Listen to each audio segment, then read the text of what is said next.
আসসালামু আলাইকুম। কেমন আছেন? আপনি কি সৌদিতে ইকামা করতে চাচ্ছেন?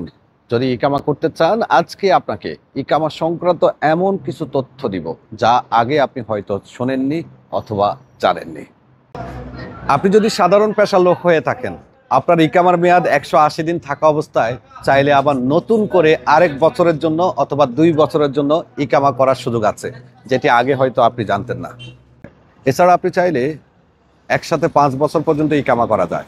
অবশ্যই এটা না করাটাই উত্তম। একসাথে 5 বছর যাদের ইকামা করে সেটা রুকসাতুল আমেল খরুজ নেহায়া দিয়ে করে। মুক্তবাল আমেল সিস্টেমে খরুজ করে বা রুকসা আমেল বলি, সেটা বাতিল করে 5 বছর পর্যন্ত এগ্রিমেন্ট ভিত্তিতে কর্মীদের ইকামা করা সম্ভব।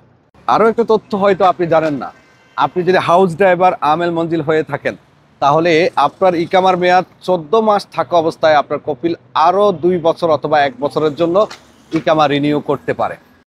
আর সব থেকে মজার তথ্য হলো, কর্মী যদি সৌদি আরবের বাইরে থাকে, তার ইকামার মেয়াদ শেষ হলে ওই কর্মীর ইকামা কপিল অথবা কোম্পানি করতে পারে ইলেকট্রনিক্স পেমেন্টের মাধ্যমে।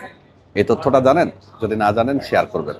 এছাড়া আপনি যদি দেশে থাকেন, আপনার ইকামার মেয়াদ শেষ হওয়ার পরে কপিল যদি ইকামা করে, আবার আপনার ছুটির মেয়াদও বাড়ানো সম্ভব। দেশে থাকা অবস্থায় কর্মীর লেট ফি দিয়ে কর্মীর ছুটির মেয়াদ বাড়ানো যায়। এবার আসুন একটু জেনে নিই ইকামা করার জন্য কি কি প্রসেস। ইকামা করার প্রথম যে ধাপটি সেটি হলো ইকামার ফি। ইকামার ফি কত? 650, যেটাকে আমরা জাওয়াজাত ফি বলি, সেটা পেমেন্ট করতে হবে। দ্বিতীয়ত, ইকামাতে কোনো ধরনের ট্রাফিক ফাইন থাকলে সেটা পেমেন্ট করতে হবে।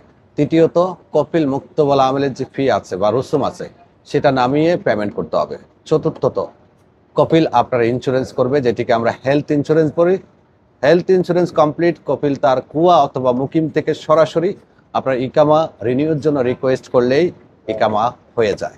তথ্য ভালো লাগলে শেয়ার করবেন, বিন মিশালের সঙ্গে থাকবেন। আর যে কোনো তথ্য পরামর্শের জন্য চলে আসুন আমাদের ট্রাভেলসে। আল্লাহ হাফেজ।